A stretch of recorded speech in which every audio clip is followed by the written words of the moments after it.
Hey guys, new biomarker for longevity. Thigh diameter. Thunder thighs? Thigh diameter? Yeah, maybe thigh Ooh. circumference. I don't know. That's right. Well, the what? Do you count the rings?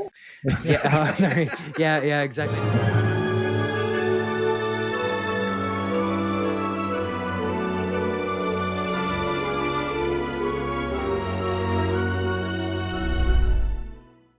Welcome, everybody, back to the Smarter Not Harder podcast, your home for 1 cent solutions to $64,000 questions. Well, we have all of the hosts of the Smarter Not Harder podcast with us today, the faculty of HOMeHOPE, and we'll have our awesome shirts on, our biohacker shirt, if you guys are watching on YouTube. These are our shirts that correspond to multiple things related to HOMeHOPE. The holobiont hacking is the saluneo holobiontology that Dr. Ted has created. Wow, he did it. Boom, boom, boom. I've practiced it a couple times. Yeah, but good. The holobiont, the holoorganism, we hack that at HOMeHOPE. You can check it out at homehope.org. Actually, leave a comment here in the notes if you want a shirt, and we can see if we can get enough to actually warrant some bigger shirt orders. So the topic today, our topic extraordinaire, our topic queen is Miss Jodi Duvall. She always has the best ones. So this one is a great one. This is, what do we do that embarrasses the crap out of our families because of what we do, or the people we live with, or the people that know us, or whatever it might be. I'm sure all of us, or maybe it's just me, have about 1,000 different stories for this. But Jodi, what do you do on a regular basis, or what have you done that has embarrassed on a fun, exciting? All right. Oh gosh. And there's so many, right? And I think you go through it in and out of these trials of certain things that you're doing all the time. So morning coffee is one of those, and Ted hands down is probably going to beat me here anyway, but my load up in the morning, it takes me so long to get my coffee together and the powders that go into it. And now I've got a microdose going into it. And then I've got... Do you include a moment for an apology to the coffee? Or from calling it coffee? I think I've actually nailed the coffee taste with still the additions, and depends on how much perfect aminos I put in there. The bitterness can be variable, but I don't do the mud like Ted does. So we'll leave it there. I appreciate that. There are some psychedelics that you put in there. For me, I have psychedelic days and non-psychedelic days, and there's a wake up thing where you say, my brain feels sluggish today. And so you add some dopaminergic booster in there, whatever you want to put, right? That is available to you. Now my coffee mud actually has a schedule. We can't psychedelic every day. Mine has sort of like a rotational aspect to it as well, my drink. But I think the most embarrassing is when we're at a restaurant, because I'll always request very weird and odd things and things to be removed. I've always you can't beat Scott on that. I bet you can. No. I want to hear a challenge. Let's hear what we're gonna see. this. I think this is actually like a cage fight challenge for Dr. Preferences. Here we go. I used to be worse. Now I swallow my pride a little bit more sometimes, but it's normally gluten-free, dairy-free. It has to be vegetable oil out. I ask where it's come from, how it's been cooked, what oils is it in. She's worse than me. I told you. Yeah, it depends on the day, Scott. Smile, and then I wonder if they've spat in it afterwards. Wow. So there's always these questions that go on. Jodi, what does your husband say when you ask all those things after he's made you dinner? When he makes me dinner, that's the question. I see. So you're saying he actually gave up 5 years ago. You're saying there's a chance. You get a lot of that. And probably the other thing, my bedtime routine has lessened over the years, but it used to be a lot worse. It used to be a lot worse. Yeah. Saunas. Scott, are we going to go into your bedtime routine? Well, yeah, I want to hear Scott's after this. No.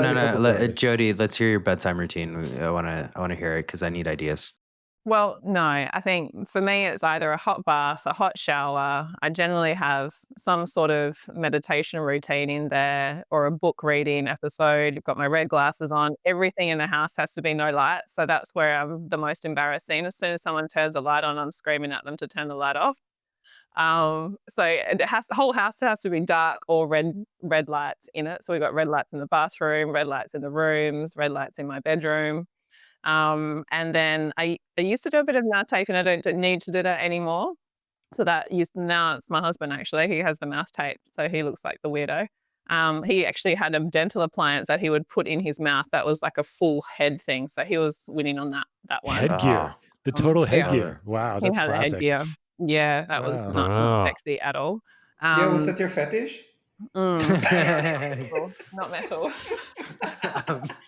Yeah, I mean, I could see where Ted would ask that question. Yeah. Now I've Headgear. got like something I put on my chest, so it's like a piece to stop my wrinkles in the chest. So I'll put that there Wait, Dude, what is this, Wait. Jodi? This is while Wrinkles? sleeping. This is while Where? sleeping. while A piece to sleeping. stop your Yeah, it's wrinkles. like a Is it like wrinkle tape so you schminkles. keep the like? How So does it it's work? like a little piece like does this, and it's sort of it holds my skin out. It sticks to me, and so it holds my skin out, so I don't get the wrinkles when I wake up in the morning from my boobs squashing together. Wow. Okay, This got is- it. I Well, was thinking thinking how it had this something to how do this with, is on like- your she face. she yeah. wears two-piece bikinis. Yeah. So, I that's understand. very, I very understand the important. rationale. Yeah.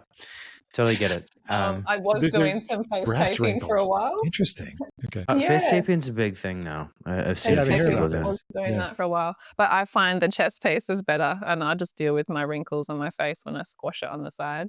Tried to sleep on my back for a while, that didn't work. I like sleeping on my side in a ball curled up. So that's my sort of sleep routine. That varies depending on how tired or what I'm aiming to get in terms of deep sleep scores, and that will shift. Magnesium sometimes I load in, and I'm trying to skull magnesium before bed.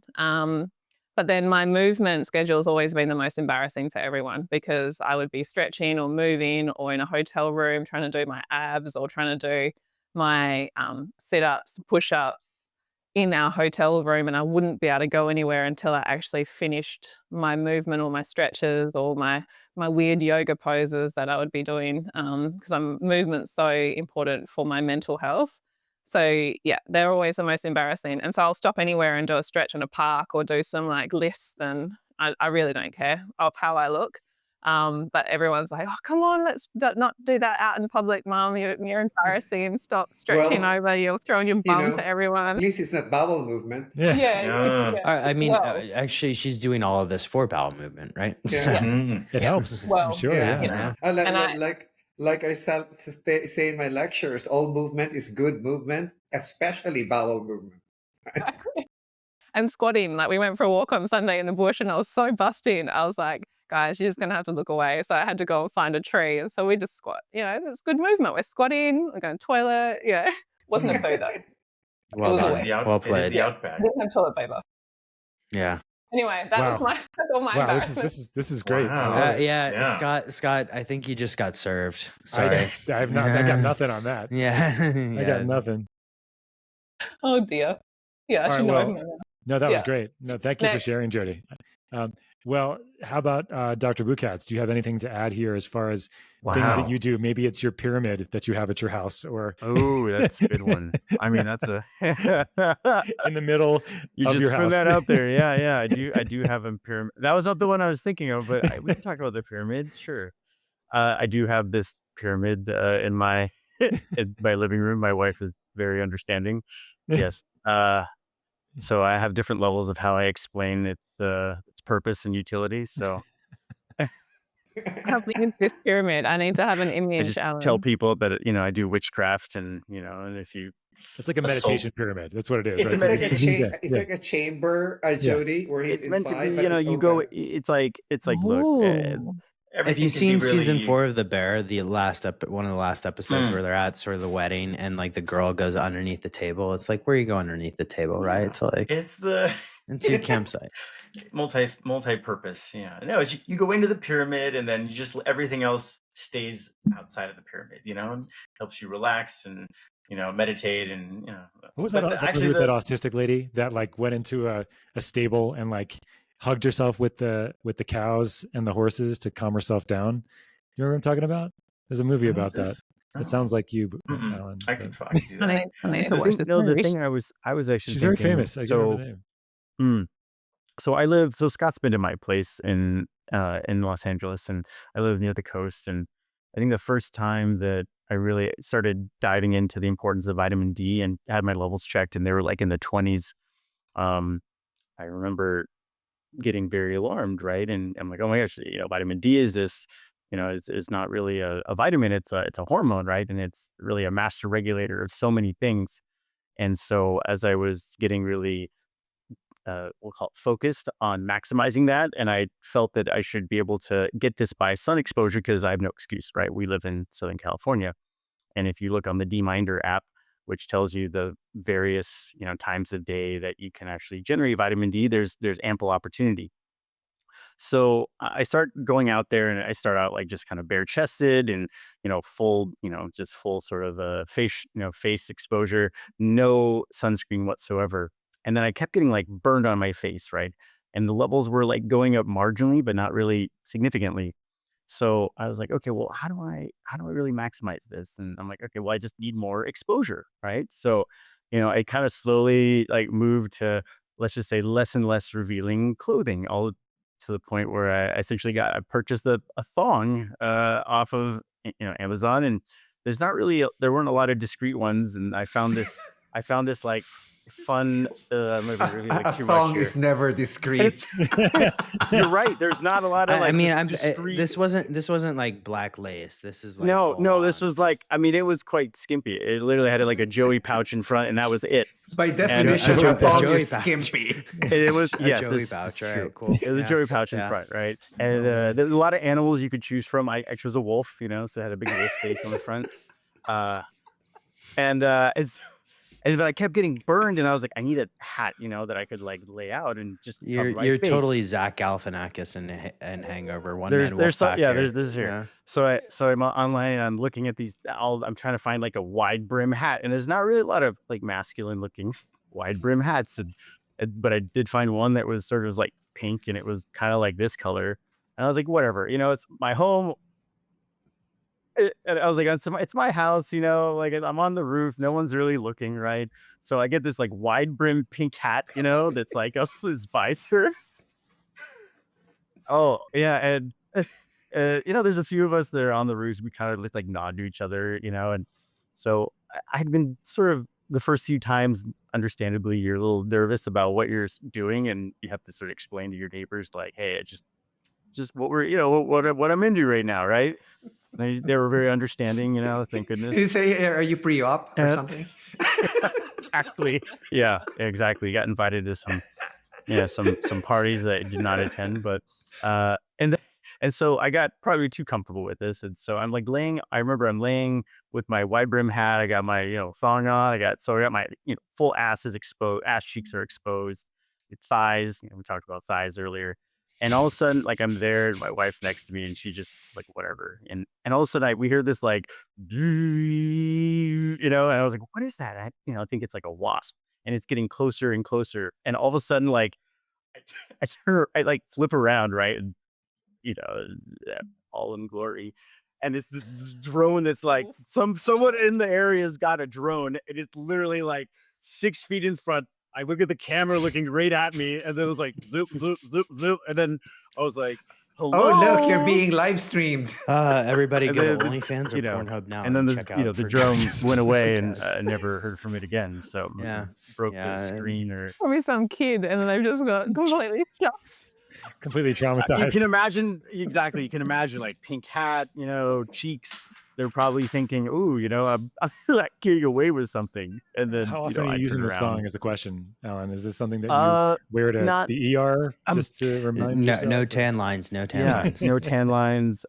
It turns out that if you have not sunned an area very often, and then you go into like UV10 index, and you're used to like, I staying out for 30 minutes or so. Turns out that those areas burn very quickly, and if you get your ass burned, it's very painful. So I learned that very quickly. So advocating for everyone, sensible sun exposure, right? Build your solar callus up, and for those that so sun your ass like in the morning at sunrise. Yeah.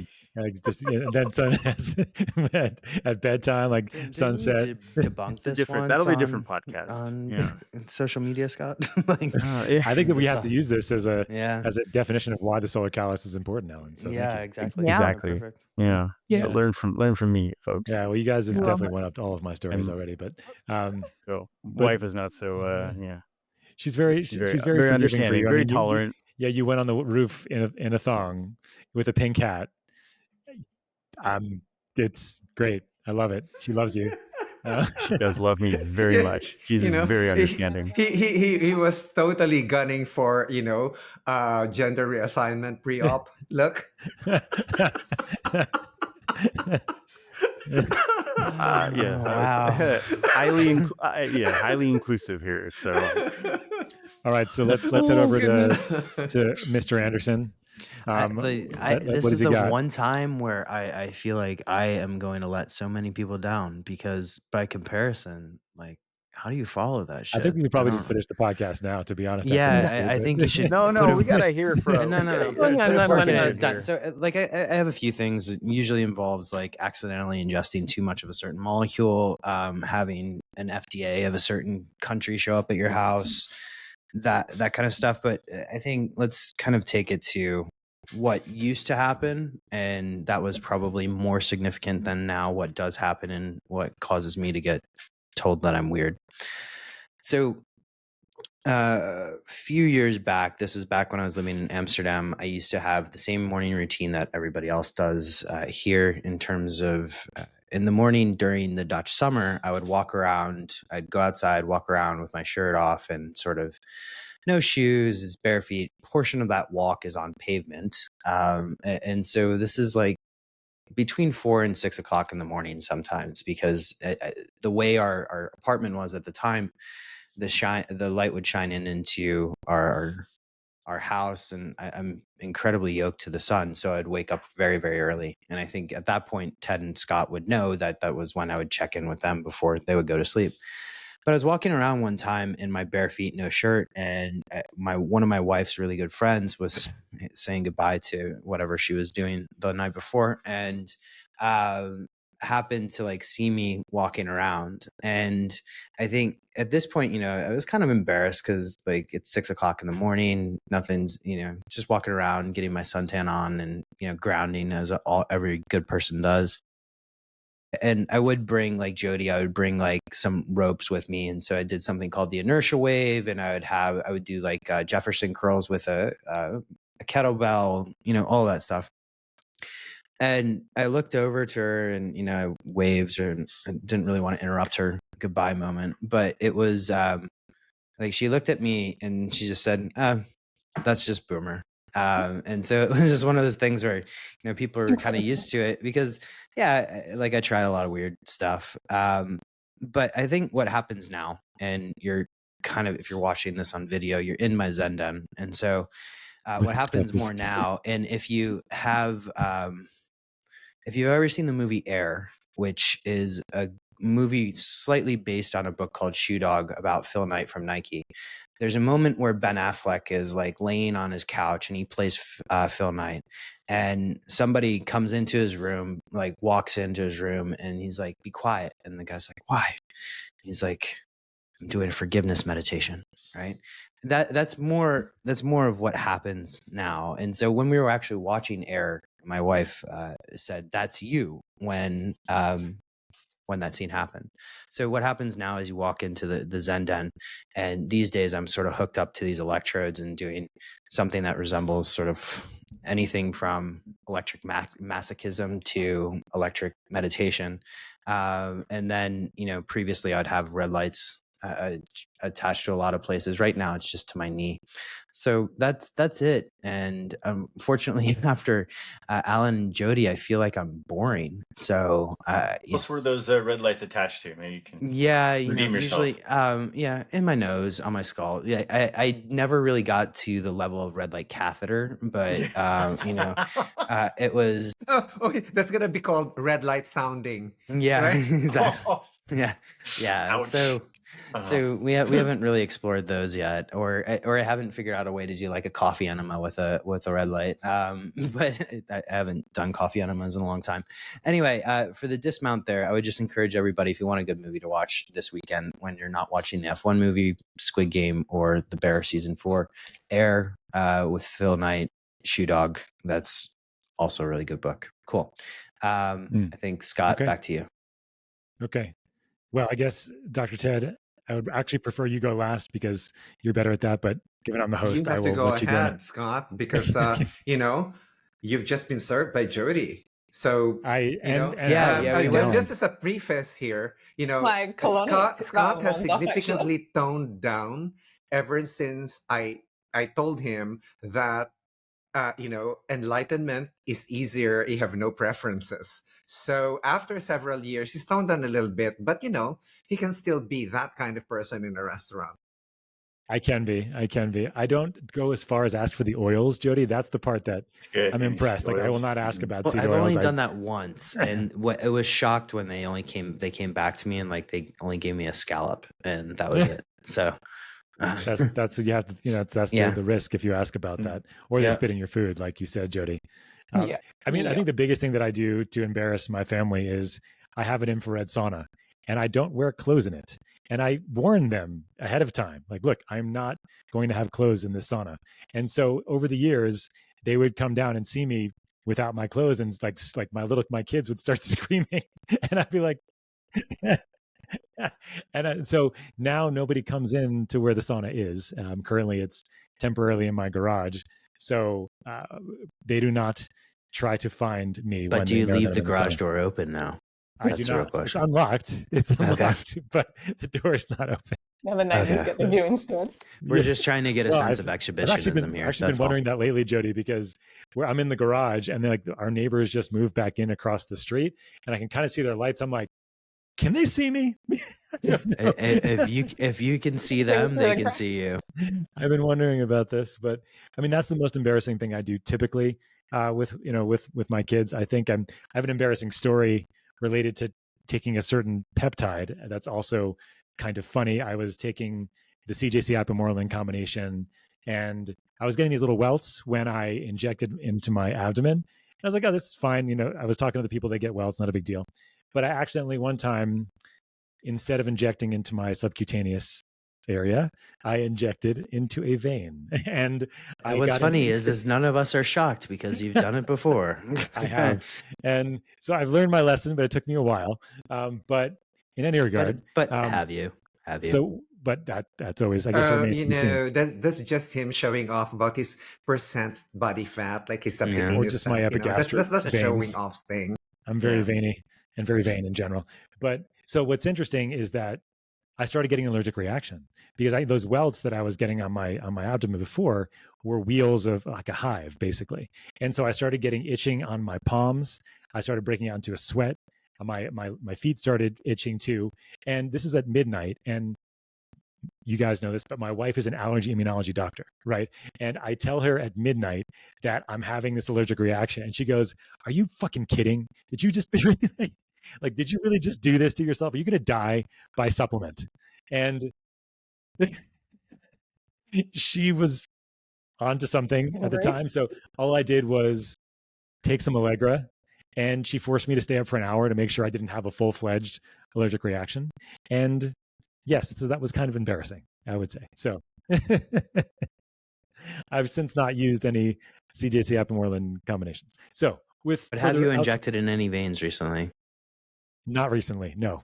But since then, one more time by accident. But that's another story for another day.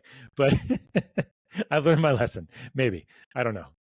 Partly. It's hard to tell. Dr. Ted, what do you have to do to enlighten us? Mine is degrees of embarrassment, right? So, depending on your life cycle, when I was younger, I used to be quite militaristic, aka in boomers parlance, disciplined with my intake of supplements and so on and so forth. So, I would take up my bag of like 180 supplements and take all of them. This was before I actually started the framework of HOMeHOPE, right? Because each time I read something, it's like, oh, this is a good addition. And another one, oh, this is another good addition and another good addition. And pretty soon I was taking like 180 pills a day.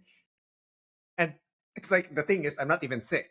So the other thing that happened as a sequela of that is that, my from a baseline of like $600 a month in supplements, it became like slowly rising to like 700. And then I said, this has got to stop, right? So, so then I said, what can I do to actually measure this stuff, right? And that's where, I actually went and studied metabolomics as well. This is available now. And so I only started buying the supplements that I actually needed for my body, right? So I basically dropped in my supplementation, unless I was testing a new one, right? A new supplement. The second thing is that, but there's also an initial rising cost because there's so many devices in the house. And I am like, I'm not even a beta tester, I'm an alpha tester. You put it out there, remember those lucid dreaming devices that I had before, where you could record your voice, etc. And they were so painful on the head. I would take like, a drug, galantamine, and induce it, see how it can be induced in other people, and then from those stimulators of the brain and so on. It was just and then afterwards it was like, no, how can I monitor things that better for my health? And that's where you get into the smaller devices. Well, they're just as expensive, like Aura rings and Whoop and all of these things, right?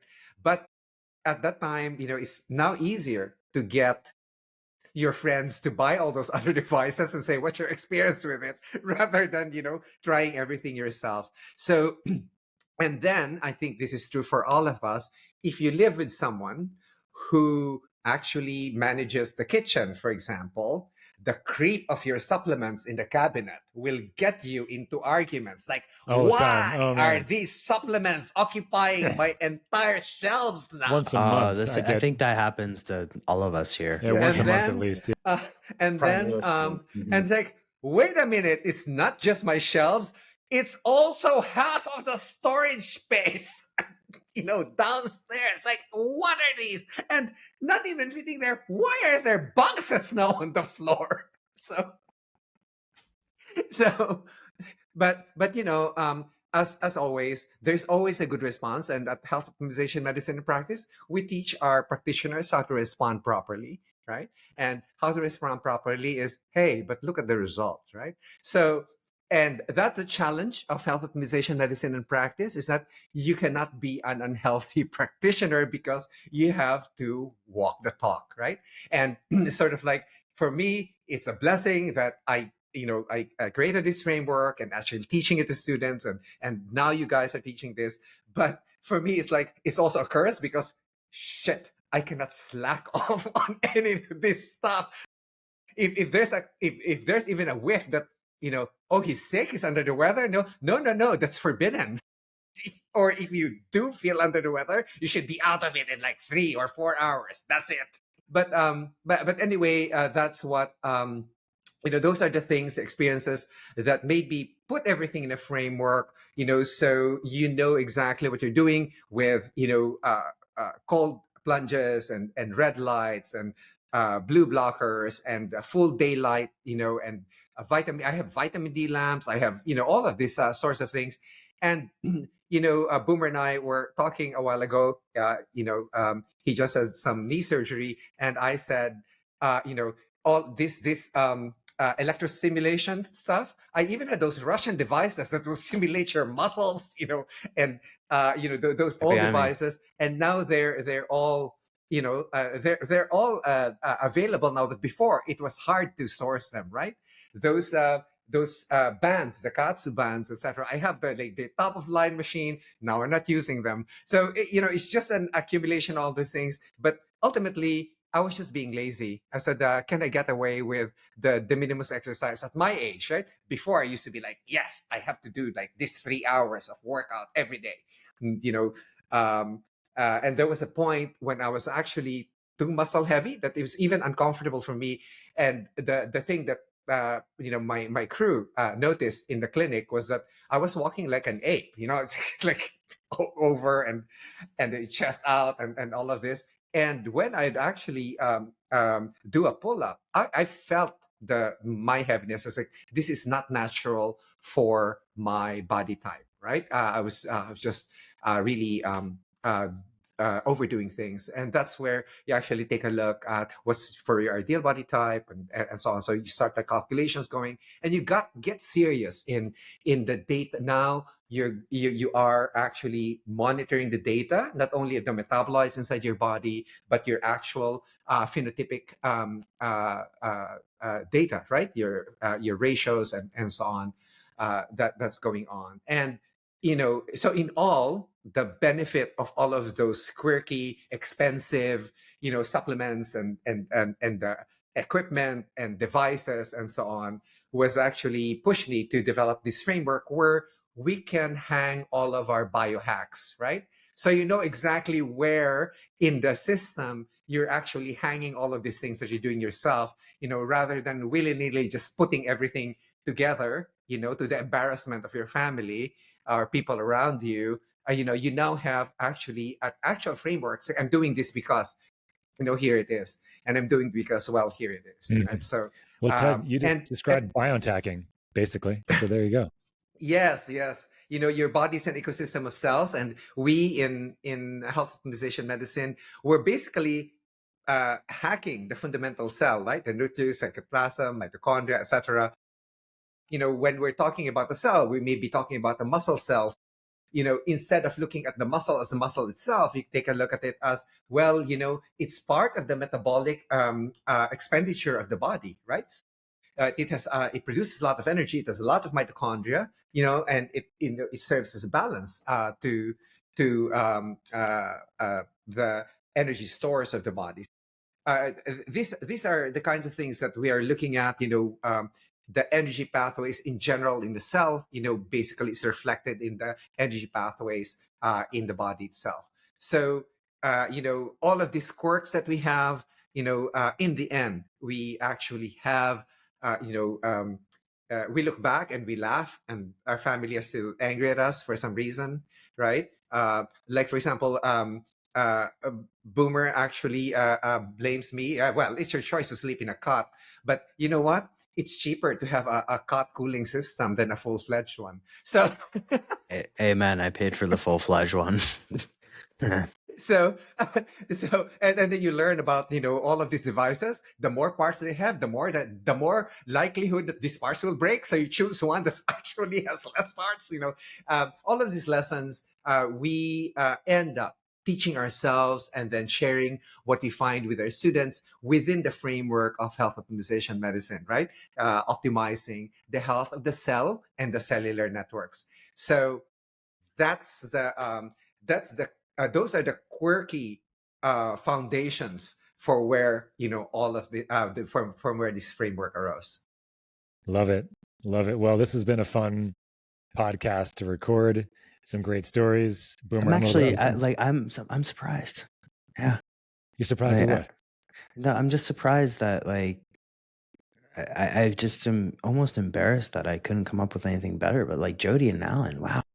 You had the greatest stories on our podcast. We talked about 10 years ago what you were doing. I think that was impressive. So don't worry. You'll get yourself. You've already.